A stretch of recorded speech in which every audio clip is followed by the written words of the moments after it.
Important thank you, as we've told you for so much of the morning.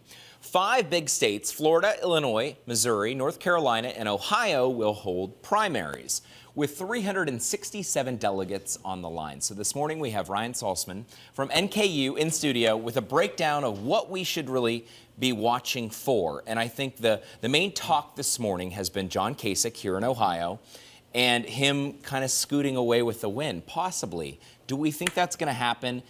And what do we think Donald Trump is doing to fight that this morning? Well, he's been showing up a lot in Ohio. We Yeah. know that. I think that speaks volumes. When you're canceling rallies in Florida to then show up in Ohio, that tells the entire story. And I think that it's true. Kasich he's moved into a tie. But it's more than that, because elections are about momentum. And we know that Trump, in the days leading up to elections and late voters, they tend to break away from him. So he was already, unless he was leading by 10%, let's say, he was already, historically, we were going to look at that gap narrowing quite a bit. And when you see polls that are essentially tied, that's not good for Trump. And so the projections that I've seen give about a 2-to-1 edge to Kasich to win today. But I look at all of the pictures right there, and I think the wild card for Kasich is Cruz. Yes, it could be. He's the one that's tended to do really, really well at the end. And what we know is that if he surges, there's a high likelihood that's going to pull votes away from Kasich.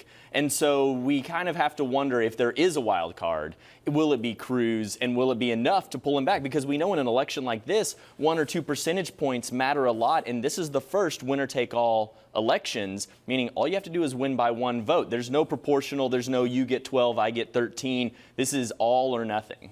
What about the other states?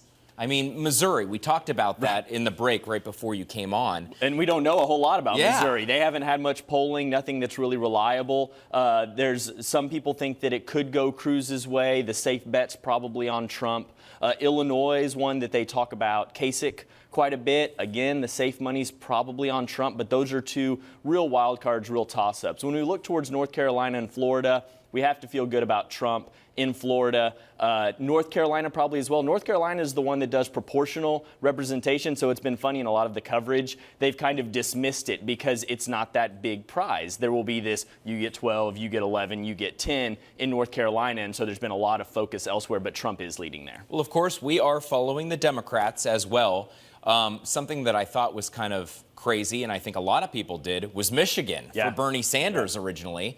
And now Hillary coming on strong in Ohio, what we've heard. But he has to make a stand here, right? He does. It's not do or die for him. He's behind in the delegate count pretty bad. If you look back to 2008, Obama never had a delegate lead like Hillary has right now. So we think it's close, and the storyline has definitely projected this closest, very, very competitive race, and it is very competitive. But the reality is he has to make up those delegates. With the Michigan win last week, that gives a lot of hope for Ohio, a lot of hope for Illinois. Illinois is Hillary's home state, so a win there for Bernie would be very big. Others have said that Missouri could be good for him as well, but he really needs to win and win consistently if he's going to have a chance. But this could be a good day for him. All right, Ryan, we appreciate the insight. My pleasure. Always so good to talk to this guy.